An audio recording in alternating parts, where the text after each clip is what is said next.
Hey everybody, it is Saturday morning and we are about to go on the air. Casey and Rex here in the studio with you. We're talking about legal thrillers.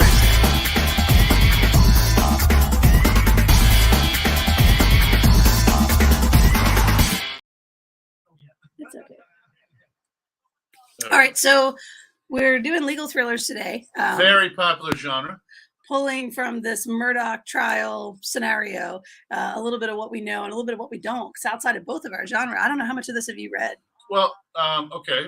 I've read a lot of Perry Mason, a lot of Earl Stanley Gardner. Yeah. Obviously, John Grisham. Yeah. I saw plenty of Law and Order. Yeah. I was addicted to Law and Order for a decade. Were you really? Well, I mean, I just watched them over because they were so good. So we're going to talk about the appeal of this genre and like why people are interested in it, which I thought was kind of interesting when I was looking. I saw The Accused recently too. Yeah, with Jodie Foster. That's a fantastic film. It is. I don't know. Some part of it's dated. It's awful. Like, I mean, in terms of like what the experience that happens to her is terrible. But like, I think I saw it twice, and the first time I saw it, I was just stunned by it. Right. Yeah. But so I don't know if we're going to be able to make I think we can, but we'll make the distinction between crime dramas versus the legal stuff, because I think the legal dramas really do focus more on the courtroom and the procedure stuff. And well, there's always that dramatic thing that happens at the courtroom, right? And what is interesting as I was building these notes is like there's a natural kind of tension, a natural sort of stakes that are built into courtroom drama. And so I think we should spend basically the next few weeks looking at other things that do this. So I thought, like, why don't we talk about sports books and like how competition creates that, or like corporate books where the business is involved in it, like the business creates that drama. Well, the business is always evil. Sometimes, yes. Yeah, no, it is. Then show me one where the corporation isn't the evil entity. Yeah, that's true. That's true. So we'll have to probably unpack that a little bit more. But because I guess when I'm thinking about like what is causing the tension in the scene, what is causing the stakes to be raised, a lot of times because we write I write character driven stuff, you write plot driven stuff. We kind of take for granted whether or not there's an outside entity enforcing that. Is that of course you have to learn it. You're learning now how to do plot driven stuff. I'm learning how to write a plot.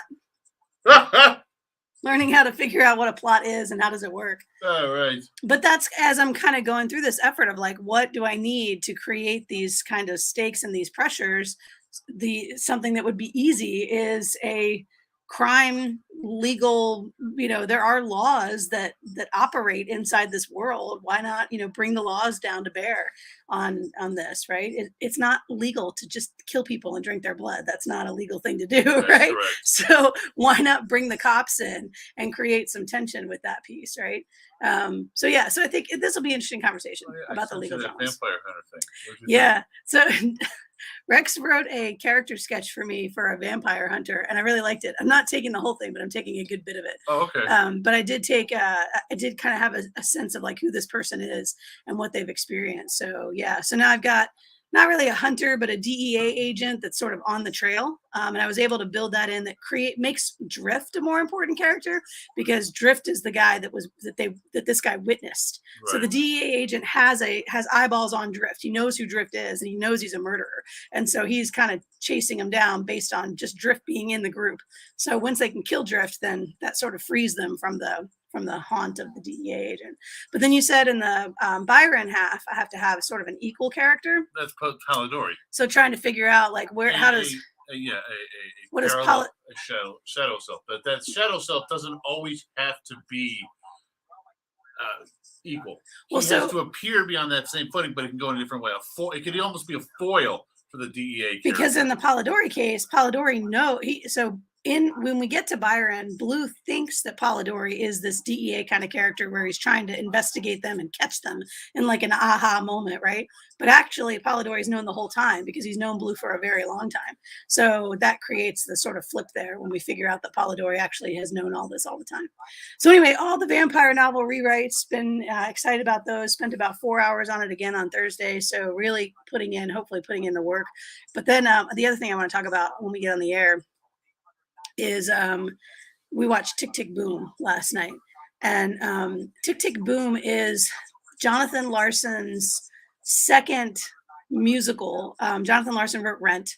The first one that he wrote was this sci-fi thing that got pretty much universally rejected. What, a repo? And so no, so Tick Tick Boom is the story of him being rejected the first time around with the sci-fi thing and finding his way into writing Rent, which becomes the most important piece of theater in the 90s, really. And so one of the things that we worked on, what Holly and I were talking through, because we've seen Tick Tick Boom a million times. So as we were talking through it last night, one of the sort of lessons in Tick Tick Boom is being serious enough about your dream and serious enough about your craft that this is the thing you do. It's not a side thing that you sometimes do. It's like, this is everything. It is who you are, and it defines who you are.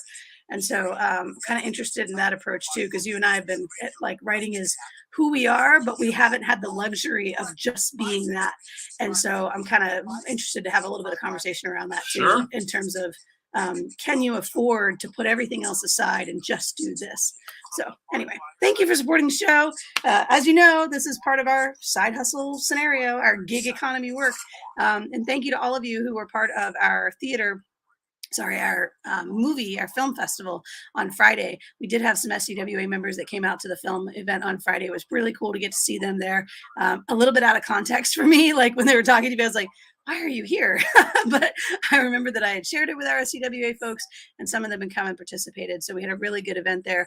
The film industry in South Carolina desperately looking for storytellers and scripts. So hopefully we can kind of match up a little bit more with them moving forward in 2023. So thank you, like I said, for supporting the show. And we're about to go on the air. So we'll see you in just a moment.